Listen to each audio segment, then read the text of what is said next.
ഇന്നൊരു കലവ എന്ന് പറയുന്ന ഫിഷുമായിട്ടാണ് വന്നേക്കുന്നത്. ഇതിനെ ഇംഗ്ലീഷിൽ കോഡ് ഫിഷ് എന്നും പറയും, ഹമൂർ എന്ന് പറയുമെന്ന് കണ്ടായിരുന്നു. അതെനിക്ക് അറിയത്തില്ല കേട്ടോ. ഇത് കലവയാണ് കേട്ടോ. മലയാളത്തിൽ ഇതിനെ കലവ എന്ന് പറയും. ഇതൊരു റെഡ് കളറില്ല ഇതാണ് കേട്ടോ. വലിയ കണ്ണുകളാണ്. അപ്പോൾ നമുക്കിന്നത് കട്ട് ചെയ്തെടുക്കാം. ഇന്നലെ ഇട്ട വീഡിയോയ്ക്ക് അത്യാവശ്യം വ്യൂസ് ഉണ്ടായിരുന്നു. അപ്പോൾ എനിക്ക് മനസ്സിലായി ഫിഷിനെ പറ്റി കാണാൻ ആൾക്കാർക്ക് നല്ല ഇൻട്രസ്റ്റ് ആണെന്ന്. അതുകൊണ്ടാണ് ഞാൻ ഫിഷുമായിട്ട് വന്നത്. അതെൻ്റെ മോനെ കാണിച്ചു കൊടുത്തു തന്നെ കേട്ടോ. അപ്പോൾ എൻ്റെ ചിറകെല്ലാം നമുക്ക് വെട്ടിയെടുക്കാം. പൂച്ച അടുത്തേനെ നിൽപ്പുണ്ട് കേട്ടോ. നമ്മളെ വീട്ടിലല്ല, അടുത്ത വീട്ടിൽ പൂച്ചയാണ് കേട്ടോ. അപ്പോൾ രണ്ട് സൈഡ് എടുത്തിട്ട് ഇതിന് തല എടുക്കത്തില്ല കേട്ടോ. തല ഇതിനെ വെട്ടി മാറ്റുക. നല്ല പ്രയാസമുണ്ട് കേട്ടോ. നല്ല മൂർച്ചയുള്ള കത്തി വേണം. ഇതാ അതിൻ്റെ ഉൾഭാഗം. എൻ്റെ മോൻ അടുത്ത് തന്നെ നിൽപ്പുണ്ട് കേട്ടോ. ഇതിൽ കുട്ടി ഉണ്ടെന്ന് വെച്ചിട്ട് നിൽക്കുക. ആ കുട്ടി പോയിട്ട് മുട്ട പോലും ഇല്ല അതിനകത്ത്. പിന്നെ ഞാൻ എൻ്റെ ചെതമ്പലൊക്കെ ഒന്ന് മാറ്റാൻ നോക്കി, അത് പറ്റത്തില്ല കേട്ടോ.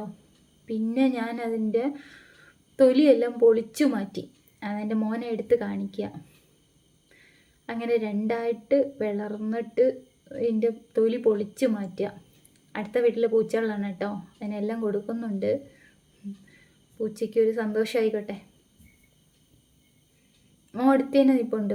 മോനായി പൂച്ചയ്ക്കൊക്കെ ഇട്ട് കൊടുക്കുന്നത്. പൂച്ച ഇരുന്നും കിടന്നും ഒക്കെ കഴിക്കുക. പിന്നെ ഞാൻ കട്ട് ചെയ്തെടുക്കാൻ എനിക്ക് കിട്ടുന്നില്ല. പിന്നെ ഇതിൻ്റെ തൊലിയെല്ലാം പൊളിച്ചു മാറ്റി പീസാക്കി എടുത്തു. എല്ലാം കളഞ്ഞിട്ട് ഇതാ ഇത്രയും ബാക്കിയുള്ളൂ കേട്ടോ. ലേശേ കിട്ടിയിട്ടുള്ളൂ. അതിനെ ഞാൻ കറി വയ്ക്കാനായിട്ടില്ല. അതിനെ വറുക്കാം. ഇവിടെ വറുക്കണത് എല്ലാവർക്കും ഇഷ്ടം. പിന്നെ സെയിം മുളക് പൊടി, മഞ്ഞൾപ്പൊടി, കുരുമുളക് പൊടി, ചിക്കൻ മസാല, ഉപ്പ്, ഗരം മസാല ഇതെല്ലാം ഇട്ട് നമുക്ക് പുരട്ടി ഒരു അരമണിക്കൂർ മാറ്റി വയ്ക്കാം. എൻ്റെ മോൻ അടുത്ത് തന്നെ നിൽപ്പുണ്ട്. മുട്ട ഇല്ലായിരുന്നു ഇതിനകത്ത് കേട്ടോ. നല്ല വലിയ വയറായിരുന്നു. നമ്മൾ എണ്ണ അത്യാവശ്യം ഒഴിച്ചിട്ട് അതിൽ വറുത്തെടുക്കാം. തിരിച്ചും മറിച്ചും ഇട്ട് കൊടുക്കാം.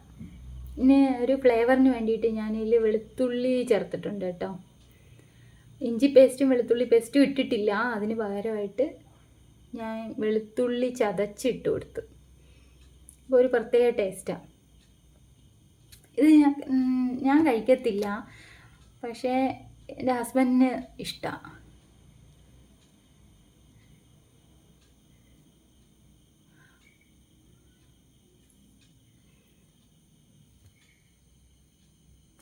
നമുക്ക് കുക്ക് ചെയ്തെടുക്കാം. ഇതാ ആയിട്ടുണ്ട് കേട്ടോ.